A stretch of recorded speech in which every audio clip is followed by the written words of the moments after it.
Bonjour et bienvenue dans Rideau Rouge, votre rendez-vous culturel hors des sentiers battus. Je suis Alex, metteur en scène et fondateur du Bazar Culturel. Après avoir été 7 ans directeur de compagnie, j'ai monté un centre d'animation itinérant pour démocratiser l'accès à la culture et encourager les pratiques artistiques populaires.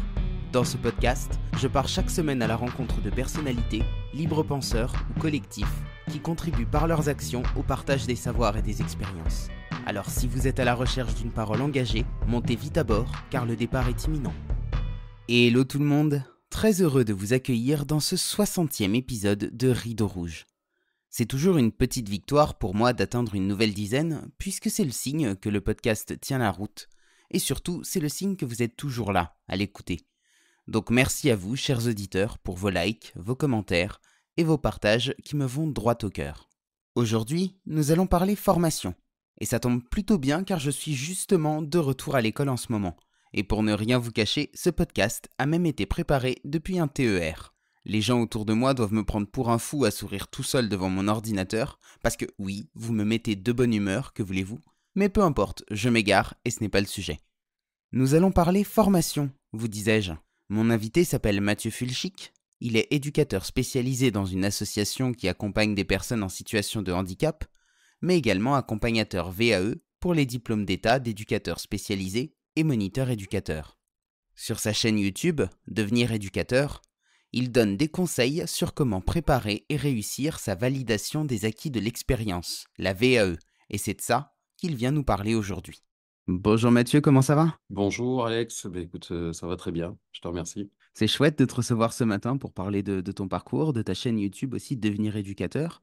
Donc toi, justement, tu es éducateur spécialisé. Tu nous parleras tout à l'heure de ton expérience professionnelle et de ce qui t'a amené plus précisément à t'intéresser au sujet de la VAE, qui est un Mhm, sujet que tu traites sur ta chaîne.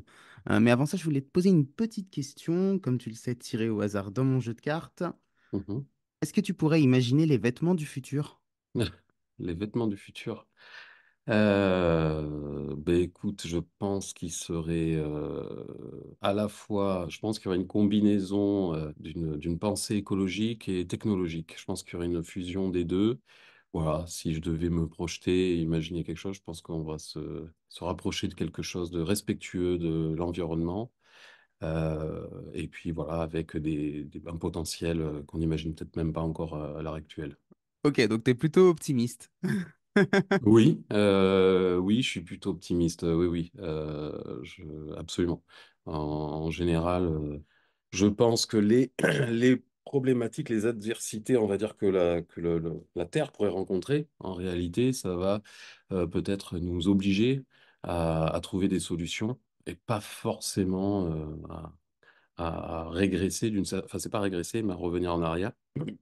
On va peut-être raisonner un petit peu, repenser les choses, euh, c'est-à-dire, oui, repenser les choses dans la simplicité. Et en ça, on pourrait penser que c'est régresser, mais justement combiné à l'envie de créer, qui, je pense, est inhérente un peu à l'être humain. Donc, on va se trouver des solutions. Moi, je suis optimiste là-dessus, oui. Super. Alors, comment est-ce que tu es devenu éducateur spécialisé? C'est quoi ton parcours? Alors, mon parcours, il est comme beaucoup. C'est-à-dire que ce que j'aime bien, c'est que j'entends souvent ce discours-là, des parcours, quand on demande le parcours d'un éduc, beaucoup répondent qu'ils ont un parcours atypique, ce qui devient, on va dire, un contresens, puisque si on est tous atypiques, ça devient, on va dire, commun. Et donc, comme beaucoup, j'ai fait autre chose avant. Pour moi, c'est en gros une reconversion. Et donc avant, personnellement, j'étais dans la restauration d'art. Donc je travaillais pour restaurer les monuments historiques et les musées. Voilà, donc j'étais ébéniste, sculpteur sur bois et restaurateur de tableaux aussi. Donc j'ai fait ça. Et puis, donc j'ai fait ça un petit peu en Italie, un petit peu en Suisse. Et, euh, et puis au bout d'un moment, en fait, il y avait le côté humain qui me manquait, qui était né déjà depuis très très jeune en réalité. Et ce côté-là me manquait un peu trop. Et puis j'ai eu des occasions, en fait, des rencontres, euh, voilà, le hasard parfois de la vie, qui fait que ben, je suis revenu à mes premières amours, comme on dit. Et donc, j'ai décidé de me former et de me lancer dans le travail du social. Voilà. Avant d'être dans la restauration d'art, tu avais déjà eu un attrait, une appétence pour le social? Tout à fait. Ouais, depuis assez jeune. Oui, c'était quelque chose que, on va dire, l'éducation, d'une certaine manière, me plaisait. Alors, c'est vrai que dans mon environnement familial, il y avait pas mal d'éducs déjà, et donc j'ai eu l'occasion en fait d'avoir à disposition c'est vrai, des ouvrages qui traitent du sujet. J'ai vu des personnes proches aller en formation d'éduc, voilà, en étant adulte, et donc ça me parlait puisque c'est quelque chose que je suivais de très près parce que par simple intérêt, quoi. Donc déjà, quand j'étais, on va dire, au début du lycée, déjà, c'était des sujets qui m'intéressaient. Je me suis dirigé après très rapidement vers le BAFA, un des premiers petits brevets qu'on peut avoir quand on est encore, même on peut commencer mineur. Donc c'est ce que j'ai fait. Et je me suis éclaté. Je me suis vraiment éclaté, mais voilà. Mais j'avais cette fibre, on va dire, aussi un petit peu manuelle, à la fin un peu de mon parcours scolaire. Après un bac littéraire, je me suis dit, j'ai pas envie de faire. Voilà, j'avais pris une option art plastique, donc j'étais là-dedans. Et puis je me suis dit, j'ai envie d'apprendre le métier, on va dire, classique, académique, du meuble, parce que en fait, mon rêve depuis enfant, c'était sculpteur. Je voulais être sculpteur, j'ai toujours dessiné, j'ai toujours un petit peu peint aussi. Et donc, je me suis lancé, je suis parti, je me suis dit, je vais aller travailler dans des ateliers concrètement, je vais aller faire. Voilà. Donc, je me suis posé la question de différents ateliers. Et puis, finalement, j'ai trouvé ouais, un petit artisan qui faisait tout à la main. On faisait tout un petit peu à l'ancienne, justement. Et ça, j'ai adoré.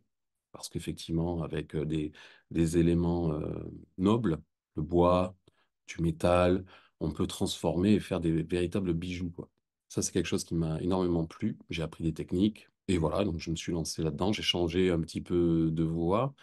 Il me manquait ce côté-là, effectivement, échange avec les autres, des questions à se poser Donc, je sortais à la fois du lycée et des réunions, puisque je travaillais à toutes les vacances scolaires au BAFA, avec le BAFA.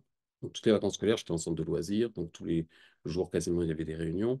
On se posait des questions. Puis je suis passé dans un environnement très différent d'ateliers, de bruit, de machines, de poussière, où la parole, en réalité, n'est pas spécialement souhaitée. Ça a été très difficile pour moi de me rendre compte que, en fait, quand on parle, c'est sous-entendu, c'est interprété comme si on ne travaillait pas. Bref, après, du coup, dans les premiers ateliers où c'était un petit peu rude, je me suis dirigé vers des ateliers. En fait, j'ai trouvé un atelier où il n'y avait que des femmes dans l'atelier. Donc, une patronne qui n'embauchait que des femmes, qui ne voulait que des femmes. Et puis, à force d'insister, j'ai réussi à me faire embaucher là.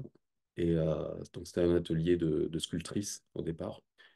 Donc, comme j'ai toujours voulu être sculpteur, je me suis fait embaucher là. Et, euh, et voilà. Donc, j'ai fait ça, je me suis éclaté. J'ai pu voir des choses magnifiques, participer à des chantiers superbes, voilà.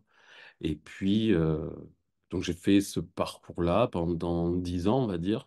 Et puis, à la trentaine, je me suis dit, allez, je reviens. Ça me manquait trop. Puis je dis, bah, allez, je passe le concours. Et puis, d'éducateur spécialisé. Et puis, je me suis lancé dans la formation pendant 3 ans. Voilà. Ok, ouais, donc tu as suivi une formation après ton métier, c'est-à-dire que tu as interrompu ton activité professionnelle et tu as fait une formation à temps Oui. plein à passer 30 ans. Ok. Tout à fait, oui, c'est ça. Donc là aussi, c'était un peu raide, parce que d'un point de vue économique, ben, il faut se jeter à l'eau. C'est-à-dire, ben oui, on passe d'un salaire à plein temps. Donc après, j'avais un petit peu construit ma vie aussi, de ma vie active. Donc c'est-à-dire que l'appartement, tout, et puis il faut basculer sur des revenus un peu d'étudiant. Donc ça a été un vrai choix. Il a fallu se dire, bon, ça va être un petit sacrifice pendant quelques temps, mais c'était après plus, un bénéfice beaucoup plus important, quoi. Aujourd'hui, tu travailles dans quel type de structure? Alors, je travaille dans un foyer d'hébergement. C'est un donc c'est du médico-social, dans le secteur du médico-social et qui accompagne des adultes en situation de handicap et qui sont travailleurs dans des structures adaptées. Voilà. Et donc, c'est la particularité un petit peu de ce genre d'établissement, c'est que on va dire, les difficultés des personnes, les handicaps, les types de handicaps sont très divers. C'est-à-dire qu'il y a vraiment des personnes très dépendantes, on va dire, relativement dépendantes, et puis d'autres très autonomes. Voilà. Et donc, c'est un lieu de vie, c'est leur domicile. Et donc, moi, je les accompagne dans le quotidien. Voilà. Donc, je fais un travail du quotidien, un travail aussi administratif, puisque un petit côté administratif, j'ai des missions de coordination de projets. Et donc, vous êtes plusieurs éducs, vous avez des moniteurs aussi. Là, je te pose la question pour les personnes qui, en fait, connaîtraient pas du tout le métier. Parce que là, du coup, Ah tu oui. as décrit un petit peu et en fait, je trouvais ça bien. C'est vrai que j'avais pas prévu de te poser la question. Mais Mm. pour des personnes qui sont pas du tout dans le social, ouais, je veux bien qu'on décrive, en fait, plus précisément en quoi ça Oui. consiste. Alors, ça consiste, au niveau des métiers, c'est un petit peu la force d'ailleurs de ce qu'il y a en France, c'est-à-dire qu'il y a énormément de diplômes. Il y en a, je crois, de mémoire dans le social, en tout et pour tout, 13 diplômes. Que ce soit des premiers, on va dire, qui se font en un an, et puis d'autres qui se font en plusieurs années. Euh, et donc, dans ce genre d'établissement, pour ceux qui pourraient s'intéresser au sujet, eh bien, il y a vraiment la place pour tout le monde. C'est-à-dire que il n'y a pas, on va dire, il n'y a pas de diplômes qui ne sont pas vraiment acceptés. C'est d'ailleurs, là, je trouve, la richesse de ce genre de travail, c'est-à-dire que je travaille avec des AES, je travaille avec des moniteurs éducateurs, je travaille voilà, avec évidemment un chef de service. Il y a donc un poste de S, voilà, et même d'aide-soignante. Il y a une aide-soignante. Donc, de toute manière, en réalité, dans ce genre d'établissement, il faut bien se dire une chose, pour ceux qui nous écoutent, c'est qu'il n'y a rien de figé. C'est-à-dire qu'un fonctionnement d'un établissement à un endroit pourra être très différent ailleurs, même à 5 km. C'est-à-dire que chaque établissement va se constituer son équipe pour répondre au mieux aux besoins des personnes. Donc, ça laisse beaucoup de portes ouvertes pour tout le monde. D'ailleurs, je profite pour le dire que s'il y a des personnes qui veulent se lancer dans ce métier, je les invite à postuler, de déposer des candidatures spontanées, parce que, il y a des personnes qui sont parfois embauchées, même sans diplôme. C'est-à-dire que, euh, par contre, ce qu'on leur demande souvent, alors c'est pas, il n'y a rien d'obligatoire, c'est d'avoir le projet de se former en cours d'emploi. Voilà. Donc là aussi intervient la VAE, par exemple, mais pas que. Voilà, il y a des contrats de professionnalisation, des contrats d'apprentissage pour ceux qui ont, je crois, moins de 25 ou 30 ans. Enfin, ouais, il y a plein de solutions. Ouais, ouais, j'en sais quelque chose, hein. Moi, j'ai été embauché dans le social, mes auditeurs le savent, sans diplôme, sans formation. Et donc, c'est quelque chose que j'avais déjà pu aborder par le passé, notamment sur le podcast. Mais effectivement, si ce sont des métiers qui vous intéressent, n'hésitez pas parce que parfois, vous pouvez avoir de bonnes surprises. Mm. Alors, justement, qu'est-ce qui t'a amené à monter la chaîne YouTube et à parler de la VAE? C'est venu comment ce projet? T'étais déjà éduque? C'était pendant ta formation? C'est quoi l'origine? Oui. Alors, effectivement, l'origine, c'était pendant la formation. Les premières idées, c'était pendant la formation, parce que je me suis retrouvé avec des besoins très spécifiques, et je me suis aperçu que ces besoins-là, j'étais pas le seul à les avoir. Et je me suis dit, il me manque quelque chose au niveau de conseils, d'une guidance. Voilà, j'aurais eu besoin de quelque chose. Je voyais bien que mes camarades étudiants aussi, parfois, ils galéraient. Et donc, je me suis dit, si je pouvais faire quelque chose, parce qu'il suffirait simplement, en cherchant sur YouTube des petites réponses, je ne les trouvais pas. Donc, je me suis dit, bah, je vais peut-être, ça serait une idée de faire ça, de faire quelques vidéos. Donc, je vais déjà cette idée pendant la formation. Et puis après, plus tard, après la formation, sur le terrain, je me suis mis à filer des petits coups de main à des personnes qui avaient été stagiaires, des choses comme ça, donc dans les écrits, ou des collègues qui pensaient, qui s'étaient engagés dans la VAE. Et en fait, au départ, je faisais ça sans penser au côté travail. C'est-à-dire, je faisais ça de manière spontanée pour filer un coup de main. Mais ça me plaisait énormément. Déjà, j'adorais ça. Et je me suis dit, après, j'ai vu qu'il y avait des demandes, c'est-à-dire qu'il y avait, je me rappelle, une stagiaire qui avait parlé à une de ses collègues dans formation, qui m'avait aussi contacté. Et là, je me suis dit, il y a quelque chose, quoi. Il y a des gens qui ont vraiment besoin d'un coup de main. Donc, j'ai filé des coups de main comme ça pendant un certain temps. Et puis après, je me suis dit, je vais aussi le faire moi, quoi. Voilà. Et je me suis très vite aperçu que, effectivement, au niveau des aides, je devenais un petit perroquet. Je répétais toujours les mêmes choses. parce que les besoins étaient les mêmes à peu près pour tout le monde. Donc je me suis dit, ben, de ça, pour éviter de répéter, je vais enregistrer, je vais mettre en ligne. Et voilà, donc c'est comme ça que c'est né, quoi, on va dire. Ça concerne tant de gens que ça, la VAE, dans les métiers d'EduxP? Parlant alors je ne saurais pas dire en termes de, mais je pense que non, c'est vraiment très peu de personnes quand même. Alors à chaque session, puisque donc je suis membre de jury aussi, je vois à peu près les listes qui tombent. Alors ça dépend de quand il y a eu aussi une réforme. S'il va y avoir une réforme, tout le monde se précipite, veut faire la VAE. Donc là, il y a un afflux, on voit que le nombre augmente énormément. Et puis, si jamais c'est la nouvelle, ça refroidit tout le monde et les gens attendent de voir ce que la nouvelle réforme a mis en place et comment ça se passe. Donc, ça varie, mais chaque fois, en tout cas pour la région là où je suis, je pense, par an, c'est peut-être, je dirais, 300, 400 candidats, voilà, mais c'est vraiment la louche. Et voilà. Donc, après, en France, que ça représente, Bah, ça je me sais semble pas. quand même beaucoup. 300, 400 personnes, je trouve que c'est quand même. Enfin voilà, ça fait quand même une Ouais. bonne fourchette, hein. Oui, oui, oui. Alors après, en termes de gens qui postulent, enfin qui sont là, qui candidatent, après les reçus, ils sont moindres. Puis c'est toujours pour, on va dire, obtenir le diplôme qui est aussi délivré par les centres de formation. Donc il y a d'un côté ceux qui suivent la formation un petit peu comme j'ai pu faire. Alors là aussi c'est pareil, ils sont dans une région, je pense qu'ils sont plusieurs, ils doivent être, je sais pas, 200 personnes, voilà, peut-être chaque année entre les différents centres de formation. Et puis après, il y a tous ceux qui sont en VAE. Voilà. Alors la VAE, c'est vrai que c'est plus pour, on va dire, ceux qui ne peuvent pas ou qui ne souhaitent pas aller en formation. Voilà. Tu peux nous rappeler ce que ça veut dire VAE et en quoi consiste le processus? Oui. Alors la VAE, donc c'est la validation de l'expérience, non, des acquis de l'expérience, pardon. C'est-à-dire qu'en réalité, c'est un procédé qui consiste à valider les compétences des personnes qu'ils auraient pu obtenir sur le diplôme, sur le concret, sur le terrain, de par leur expérience.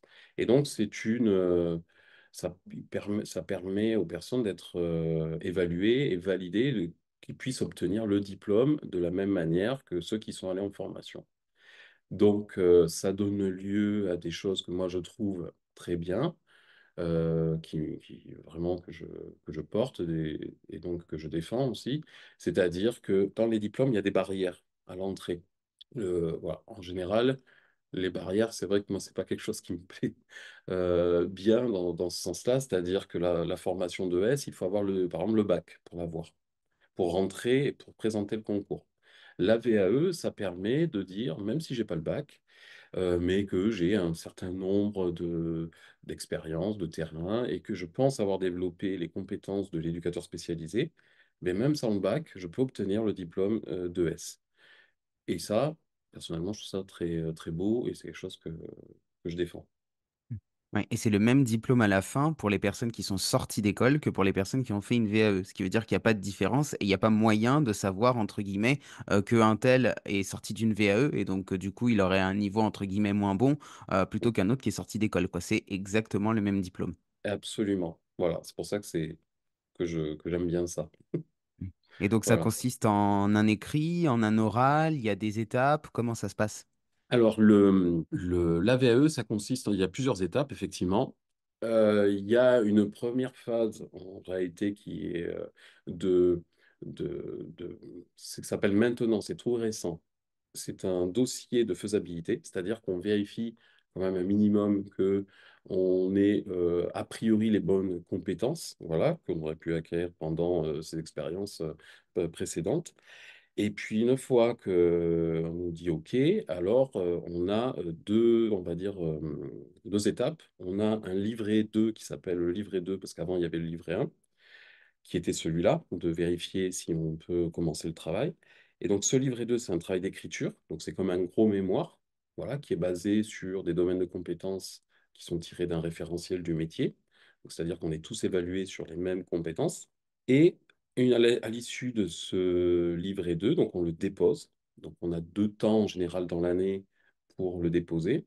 Et une fois qu'on l'a déposé, quelques semaines plus tard, on a un oral. Voilà. Et à l'issue de cet oral, en fait, les membres de jury vont délibérer et puis ils nous diront si on a le diplôme ou pas, ou dans quelle mesure, parce qu'on peut valider des blocs de compétences ou des domaines de compétences entiers. Voilà. Et donc, si jamais on les valide pas, on peut les repasser ou alors on peut faire une formation uniquement pour valider ce qu'on n'aurait pas validé en VAE. Exactement. Ça permet, le principe de VAE, ça permet de se diplômer petit à petit. C'est vraiment fait pour les personnes qui travaillent, qui sont avec une vie en général bien remplie, avec des enfants, enfin voilà. Et effectivement, les blocs ou les domaines de compétences qui sont validés, ils sont validés à vie. Donc, il n'y a pas de délai. En tout cas, à ce niveau-là, dès qu'on valide quelque chose, vous l'avez à vie. Donc après, ça laisse le temps de continuer à se former d'une certaine manière et à développer les compétences qui pourraient manquer. Oui. Et par exemple, on peut faire un stage pour valider un bloc de compétences qui nous manquerait? Ou est-ce qu'on peut continuer du coup de le développer via l'expérience terrain ou est-ce que ça implique forcément un retour sur une formation plus classique? Non, de mon point de vue, ça ne nécessite pas d'aller en formation, forcément. La formation, c'est vrai que c'est super parce que c'est complet. Il y a vraiment, je sais pas comment dire, mais il y a une plus-value vraiment à la formation. On est encadré, on est formaté d'une certaine manière. C'est vrai, mais on sort de là plutôt complet. Le seul peut-être bémol que je trouverais, c'est qu'on est formaté et que je le vois pour les étudiants parfois que j'accompagne en voie directe, comme ça, qui sont en formation. C'est vrai qu'ils ont tendance un petit peu à être tous pareils dans la manière de s'exprimer, avec le même vocabulaire, etc., etc., la même manière de construire un écrit, de présenter un oral, enfin, ils sont identiques. Mais c'est aussi normal. La VAE, là, chacun, c'est vraiment beaucoup plus libre et donc chacun amène sa singularité, quoi. Donc toi, t'es juré VAE, pardon. Qu'est-ce qui compose un jury VAE? C'est des professionnels du métier, c'est des gens des institutions type, je sais pas, éducation nationale, ministère du Travail, ce genre de personnes, c'est qui? Ouais. Alors ça peut être, donc en général, c'est un, un- un jury donc composé voilà, de deux ou trois jurés en général. Et donc, en général, il y a un formateur et quelqu'un de terrain. Donc ça peut, mais après, on peut trouver d'autres personnes. On peut avoir en face de nous, voilà, donc un directeur, un chef de service, ça peut être éventuellement un psychologue, quelqu'un qui connaît un petit peu le métier. Voilà, une assistante sociale, ça peut être, voilà. Après, souvent, ce sont plutôt des éduques ou alors des chefs de service, c'est vrai. Et puis après, il y a les formateurs. Mais ça peut être quelqu'un de l'éducation nationale aussi. Voilà, ça peut arriver. Et comment ça se passe pour être juré VAE? On est tiré au sort? Est-ce qu'on postule? Enfin, comment ils arrivent là, ces gens-là? Alors, ça, c'est un petit peu flou par rapport à ça. C'est-à-dire que il n'y a pas. Alors, personnellement, moi, je me forme, il y a des petites formations, mais il n'y a rien d'obligatoire. Donc, c'est vrai que par exemple, j'ai commencé à être membre de jury. Je n'étais pas formé, c'est-à-dire que j'ai forcément la VAE, j'ai commencé, j'avais aucune expérience. Et la seule expérience que j'avais, c'était quand j'étais membre de jury en voie directe. Donc, bon, voilà. La seule expérience que j'avais au départ pour les voies directes, c'est que moi-même, j'avais été étudiant. Mais c'est tout.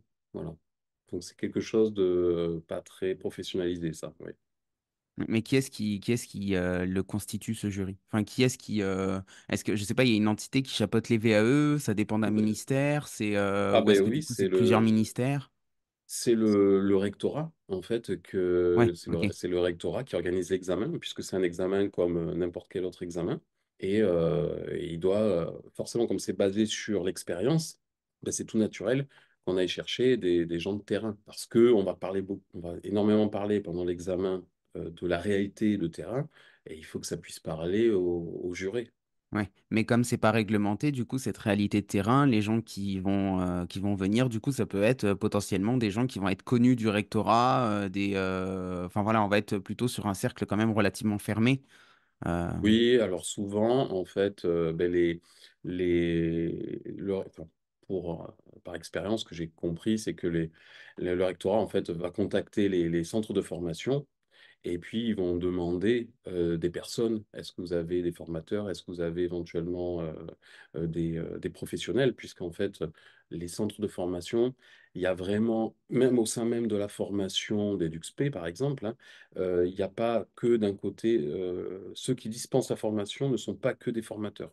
il y a beaucoup d'interventions de professionnels tout au long des 3 ans qui viennent expliquer un petit peu leur réalité de terrain aux étudiants. Et ce sont ces mêmes professionnels qui interviennent ponctuellement, qui vont après souvent aller faire membre de jury.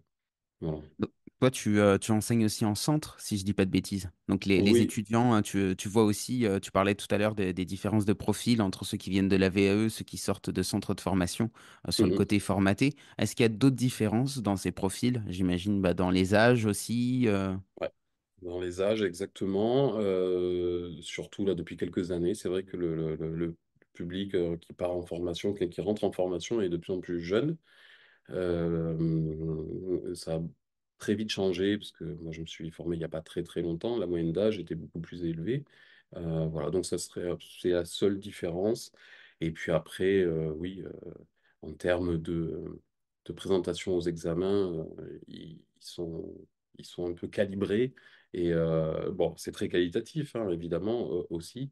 Mais disons que ça soit celui qui sort de formation ou celui qui se présente à la VAE, à chaque fois, je trouve qu'il y a un avantage et un inconvénient, voilà, qui sont pas les mêmes, évidemment.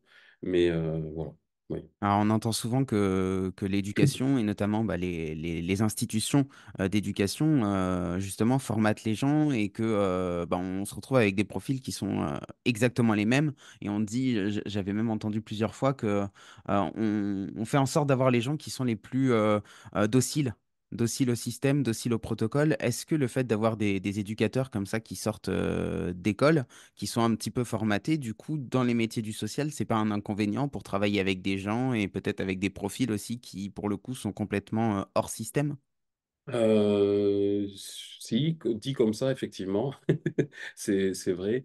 De toute manière, forcément, c'est-à-dire que c'est pas clairement dit, ça va jamais être déclaré officiellement, mais on peut imaginer que, on va dire, quelqu'un qui a 23 ans et qui sort de formation, qui n'a par définition aucune expérience et qui n'a pas vécu de vie professionnelle avant, on peut se douter, on peut imaginer qu'il y aura, d'un point de vue statistique, on va dire, parce qu'on peut jamais, il y a toujours des cas particuliers, mais on peut imaginer que forcément, cette personne-là, elle sera peut-être moins armée, elle aura peut-être vécu moins de choses, et donc après, sur le terrain, quand il s'agira peut-être de défendre certaines idées, certaines pratiques, il y aura peut-être moins de force ou moins de matière à apporter, alors que quelqu'un qui aura, par exemple, vécu, je sais pas moi, 10 ans d'une autre vie professionnelle, avec une autre expérience, un autre regard, etc., peut-être que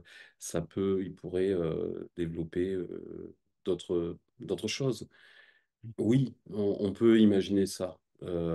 Après, par expérience, je peux aussi, pour contrebalancer ce que je viens de dire, parce que j'aime bien me contredire, c'est c'est que j'ai pu voir des cas particuliers qui étaient particulièrement étonnants, de jeunes, de personnes très très jeunes, et avec une maturité incroyable, et une force et une détermination et une connaissance qui leur permettait d'être particulièrement efficaces, particulièrement incisifs. Voilà, donc très, très utile sur le terrain et pour les personnes qu'on accompagne, hein, parce que c'est ça aussi qu'au bout du bout, on recherche. Hein. On est là pour les personnes qu'on accompagne. Et donc, voilà, il existe un peu tout. Ouais.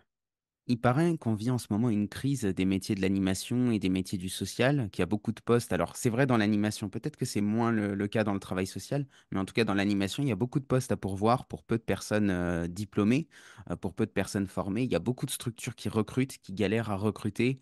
Est-ce que la VAE, ça pourrait être une voie d'accès pour pallier ce problème? Euh, alors, la crise, à mon avis, elle n'est pas à ce niveau-là en termes de manque. Parce que ce qu'on s'aperçoit, c'est un petit peu que d'ailleurs, je crois, ça ressemble le phénomène à celui des infirmiers, c'est-à-dire qu'il y a un pourcentage assez élevé des personnes qui sont diplômées, par exemple, ou qui sont dans le métier, qui vont y rester quelques années et ils vont en partir. Tout simplement parce que les conditions de travail, parfois, sont assez rudes. Et donc, certaines personnes peuvent arriver à une perte de sens, ou alors que ce soit vraiment trop difficile, et puis ils vont changer de voie. Donc la crise, de mon point de vue, elle se situe plutôt dans à ce niveau-là, d'une certaine manière. Après, c'est pas juste le problème n'est pas juste un manque de personnel, et donc la VAE pourrait venir combler ce manque. Voilà, c'est pas simplement ça, quoi. Mm. Ouais, ouais, c'est intéressant. Ça veut dire qu'en fait, le problème, il est pas tant de former des nouvelles personnes, mais de faire en sorte que les personnes qui sont déjà formées aussi restent en emploi et aient envie de rester. Oui, c'est-à-dire, ben, alors on retombe un petit peu sur des choses qui concernent un peu tout le monde, hein, c'est-à-dire aussi la reconnaissance du métier, de ce que l'on fait, et la reconnaissance eh ben, par quoi elle passe, ben aussi le salaire d'une certaine manière, des conditions de travail. Euh, il y a pas mal de, il y a pas mal de personnes en souffrance, que ce soit dans le social ou médico-social. Donc moi, je connais plus le médico-social, on va dire, mais j'entends et je vois un petit peu ce qui se passe un petit peu partout. Il y a des personnes, elles ont beaucoup de mesures. Donc des mesures, ça veut dire des personnes, des jeunes ou des personnes, on va dire, dont elles sont référents du projet et de leur projet et elles sont submergées de travail. Donc quand on accompagne quelqu'un, qu'on le voit, je sais pas moi, 2 heures dans le mois, c'est très difficile d'accompagner. Voilà, ça donne lieu à des situations qui sont, de mon point de vue, dramatiques. Et c'est en ça que c'est difficile pour le professionnel de ne pas partir en burn-out, tout simplement, parce que il y a des situations, on est tiraillé, c'est-à-dire qu'on est là pour aider les personnes et en même temps, on n'a clairement pas les moyens. Alors, il n'y a pas que les moyens, je suis d'accord. D'ailleurs, je trouve, hein, là, je me lance un peu dans ce que je pense, mais l'éducateur, je trouve que sa spécificité, c'est d'être créatif et de devoir faire avec ce qu'il a. Sauf que plus on lui en enlève et plus il va devoir se débrouiller, plus ça va être difficile. Je crois qu'il y a des limites à ça. C'est-à-dire qu'à un moment donné, quand on n'a pas assez de moyens, on n'en a pas assez clairement. Et justement, ce qui me permet d'affirmer ça, c'est d'avoir vu, d'avoir vécu, entre guillemets, des choses à l'étranger. Et donc ça, c'est important d'avoir ce regard un petit peu pour sortir de notre propre situation personnelle. C'est-à-dire qu'on voit bien que, par exemple, en Suisse ou en Belgique, voilà, il y a d'autres pays où il y a beaucoup plus de moyens. Et comme par hasard, il y a beaucoup moins de burn-out. Et voilà, mais parce qu'il y a moins de stress. Parce que quand on doit courir pour s'occuper d'une personne ou de plusieurs personnes, et puis qu'on on saupoudre d'une certaine manière un petit peu des des actions en fait, on comble toujours, on écope, le bateau coule, mais on est là avec un petit gobelet et on essaye d'enlever l'eau qui rentre du bateau. Et ça, au bout d'un moment, ça épuise. Voilà. Et on voit bien qu'il y a des pays aussi qui fonctionnent. Donc, alors, on accompagne les mêmes types de publics, les mêmes problématiques, mais les moyens sont tout autres, les équipes sont composées de beaucoup plus de professionnels. Et alors, est-ce que c'est un lien ou pas? En tout cas, il y a moins de départs. Voilà. Oui. Sauf que les moyens financiers, on n'a pas de possibilité d'agir dessus. Est-ce que nous, à notre niveau de personnes qui sont sur le terrain, il y a des possibilités, il y a des choses à faire pour éviter de se brûler les ailes? Euh, oui, de partir en dépression, tu veux dire, ouais. Oui, je sais pas, j'ai pas de solution miracle, évidemment. Je pense que là, c'est chacun. Il y a différents types de personnes. C'est-à-dire il y a ceux qui arrivent à passer au-delà. C'est-à-dire que ça génère un peu de souffrance quand même, c'est difficile, tout ce qu'on veut, évidemment, mais ils ne vont jamais s'effondrer d'une certaine manière. Donc pour ces personnes-là, alors après, les mécanismes psychologiques qui sont là-dedans, j'en sais rien, et peu importe à la rigueur, mais pour eux, d'une certaine manière, bon, ils vont survivre. Ils vont pouvoir faire leur carrière, et voilà. Mais pour pour qui c'est trop dur, moi j'aurais tendance, en tout cas, moi ça a toujours été, personnellement, pour éviter ça, justement, le fait de se diversifier. C'est-à-dire d'avoir d'autres projets ailleurs. Je sais que c'est difficile pour certains. De mon point de vue, personnellement, ça a toujours été une nécessité. C'est-à-dire que j'ai toujours fait plusieurs choses depuis toujours. Voilà. Ça permet de ne pas s'enfermer soi-même. Parce que c'est ça le problème à partir du moment où on met un petit peu comme le principe quand on met tous ses œufs dans le même panier. Bon, s'il y a un problème dans le panier, voilà, on a perdu tous les œufs. C'est exactement le même principe. Bon, moi, je l'ai pas fait ça, j'ai jamais fait ça par intérêt, c'est par nécessité de curiosité. Voilà. Euh, donc, c'est vrai que j'ai toujours eu plusieurs projets en même temps qui ne servent pas forcément à vivre, hein, parfois, hein, c'est vraiment du loisir ou une passion, voilà, une activité. Mais ça permet de s'évader, ça permet de voir, de vivre, en fait, à mon avis, d'avoir une source de plaisir et de bonheur ailleurs que dans un seul domaine. Le travail, c'est vrai que pour être à peu près bien et heureux, je crois qu'il y a plusieurs piliers d'une certaine manière. Donc il y a la famille, le travail, et puis on peut avoir voilà, les amis, le sport, des choses comme ça. Il peut y avoir plusieurs activités. Le gros problème avec le travail, c'est que c'est source de survie d'une certaine manière. Le travail, c'est ce qui nous permet de remplir le frigo et de nous payer Et ce qui un toit alimente sur la tout le tête. reste. Parce que bah, du coup, Exactement. pour les loisirs et pour les hobbies, etc., bah, ça demande aussi, enfin, ça coûte de l'argent, quoi. Exactement. Et donc, ben justement, si on part de ce principe-là, c'est-à-dire que juste d'un point de vue stratégique, alors si on raisonne en termes juste d'efficacité, parce que alors, ça va être très contraignant, et puis je pense que c'est pas, on ne peut pas le tenir dans la durée. Mais si on arrive justement, et c'est ce que j'essaie de faire, de joindre l'utile à l'agréable, c'est-à-dire que ben, justement, moi j'adore, par exemple, ma grande passion dans la VAE, par exemple, j'adore construire des plans. Voilà. Quand on fait un écrit, un mémoire, on a besoin d'une structure, de créer un plan. Moi, c'est mon kiff. J'adore ça. Et c'est souvent le problème des personnes qui doivent passer à l'écrit. Donc, comme j'adore ça, je rends un service et puis c'est devenu une activité aussi qui me permet de gagner aussi ma vie en partie. Donc, peut-être que l'idée, c'est enfin, l'idée qui tourne, c'est autour de ce qu'on appelle l'ikigai, quoi. C'est-à-dire, qu'est-ce que j'aime, qu'est-ce qui me motive, qu'est-ce qui peut être utile aux autres, en gros, et d'en faire. Et chez les éducs, sincèrement, je vois énormément de potentiel. Des gens qui sont hyper créatifs ou très sportifs ou très motivés, voilà, dans le sport, dans une activité, ils se remuent et souvent, en fait, ils vont pas penser à eux en tirer parti. Et c'est dommage d'une certaine manière parce qu'il y a une énergie folle. Et quand parfois certains professionnels vont peut-être s'apercevoir qu'au bout de 10 ans, en fait, ils disent, oh, ben, on m'a tellement utilisé d'une certaine manière, j'ai donné tellement de mon temps, de ma passion, de tout ça, et puis que finalement, pas qu'on me jette comme une vieille chaussette, mais que dès que je demande quelque chose, ça devient compliqué, etc., etc. Ben, c'est là où, en fait, il y a des soucis qui se passent au travail chez les professionnels qui ont souvent de l'expérience. C'est qu'il se passe des phénomènes comme ça, on le voit souvent. Alors que si on se dit, j'ai une passion, je passe beaucoup de temps à faire ci, ça peut rendre service, et puis je vais essayer de l'utiliser aussi, eh bien, je pense que ça permet de prendre de la distance par rapport à son travail et qu'après, on a moins peur de sauter le pas, de dire je m'en vais. Mm. Ouais, Euh, ça permet de sortir de la dépendance aussi. Parce que le fait d'avoir exactement. peut-être une activité à côté, comme tu disais, ne pas avoir tous les œufs dans le même panier, et bah du Mhm. coup on peut switcher et peut-être que bah du coup on peut plus facilement accepter pendant 3 mois de plus avoir son boulot principal, le Oui, temps de retrouver quelque chose qui nous correspond et de pas se mettre la pression aussi parce qu'il y a ça du coup.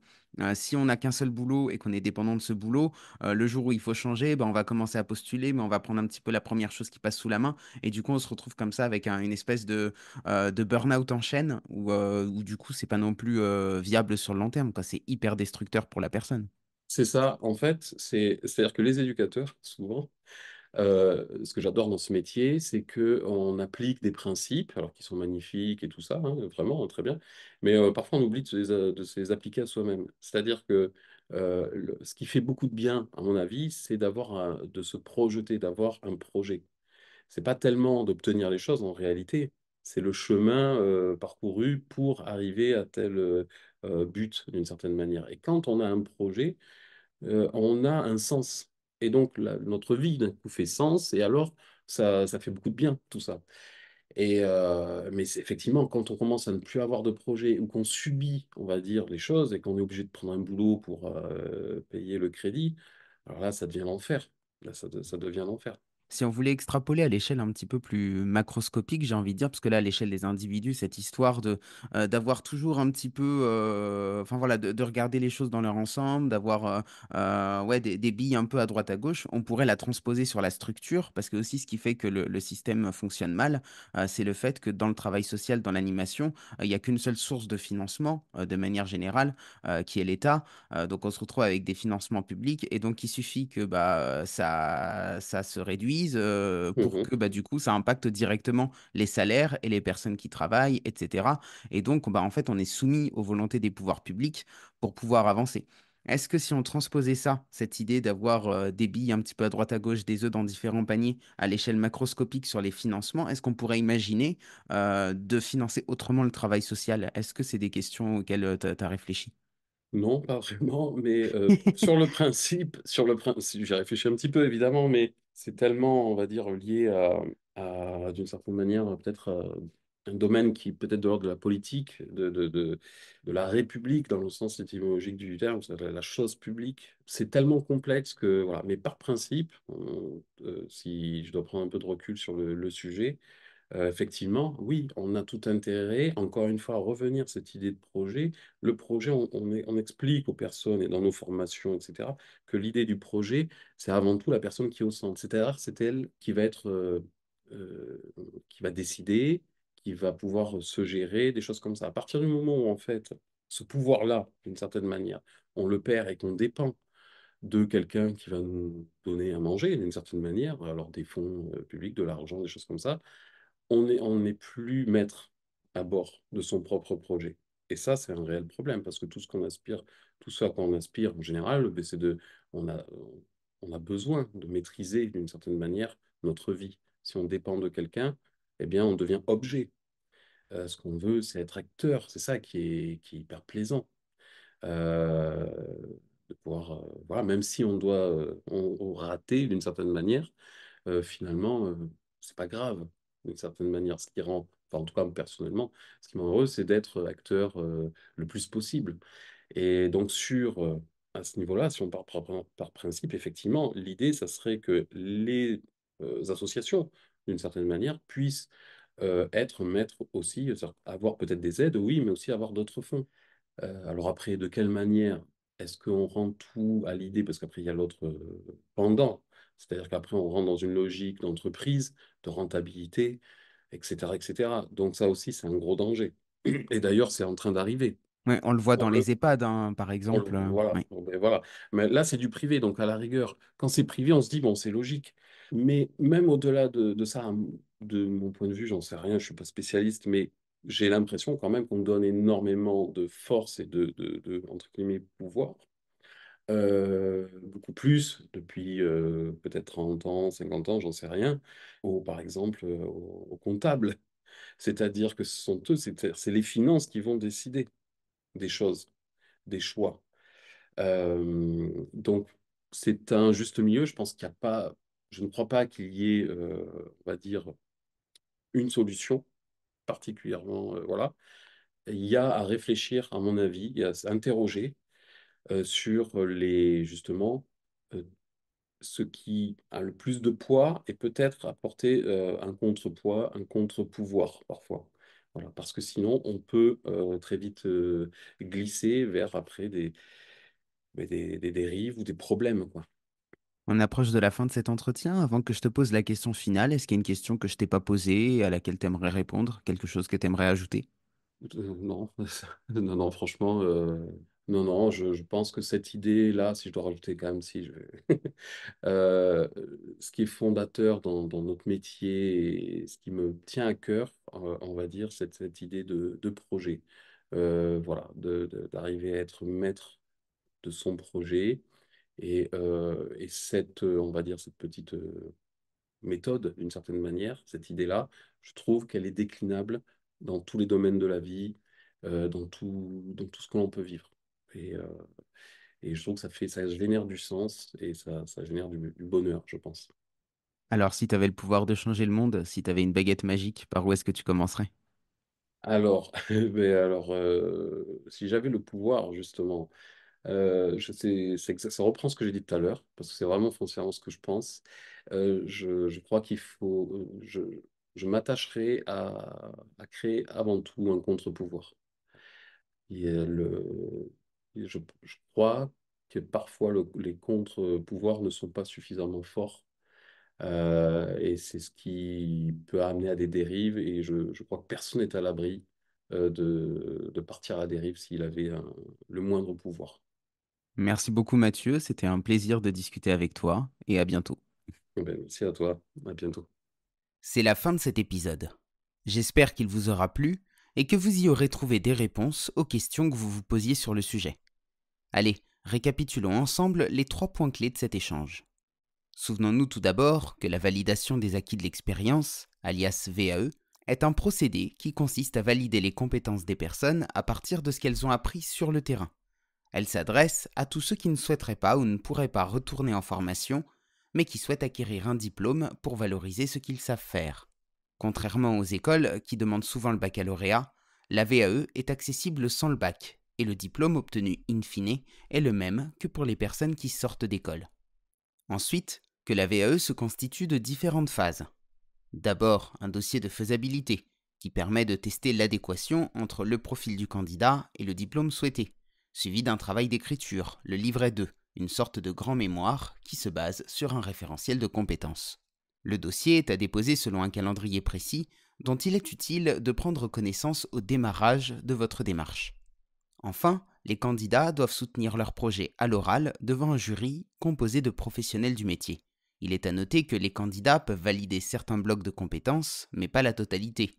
Pour autant, ces blocs validés le restent à vie, ce qui signifie que la personne peut continuer de se former sur le terrain pour les valider plus tard ou bien acquérir ce qui lui manque via une formation plus classique. Enfin, je ne peux terminer ce podcast sans parler selon moi de ce qui fait l'intérêt politique de la VAE. À l'heure où les écoles et les centres de formation sont devenus des usines à formater et ne s'en cachent même pas, le fait de pouvoir accéder à un titre professionnel par une autre voie est un droit que nous devons non seulement défendre, mais utiliser. Je ne vous apprendrai rien en disant que certains secteurs sont cruellement en tension. Avec Mathieu, nous avons évoqué le cas de l'animation et du travail social, mais c'est vrai dans tellement de domaines. Les jeunes étant de manière générale plus influençables au début de leur carrière par manque d'expérience, ils sont plus sujets à être pris dans l'énorme broyeuse du système néolibéral. Mais si des personnes plus âgées et, soyons fous, conscientes des dérives de notre société, se débrouillaient pour intégrer ces institutions, en sachant pertinemment où elles mettent les pieds et en gardant toujours plusieurs cordes à leur arc pour ne jamais se retrouver piégées, ça pourrait être un acte de résistance concret et qui permettrait peut-être, à terme, d'empêcher les taux de se refermer davantage. Si le podcast vous a plu, n'oubliez pas de lui laisser une note positive et de vous abonner si ce n'est pas déjà fait. Et pour celles et ceux qui veulent aller plus loin, vous pouvez soutenir le Bazar culturel en adhérant à l'association. Le lien est en description, de même que toutes les informations relatives au travail de Mathieu. Merci d'avoir écouté cet épisode et à la semaine prochaine pour une nouvelle rencontre hors des sentiers battus.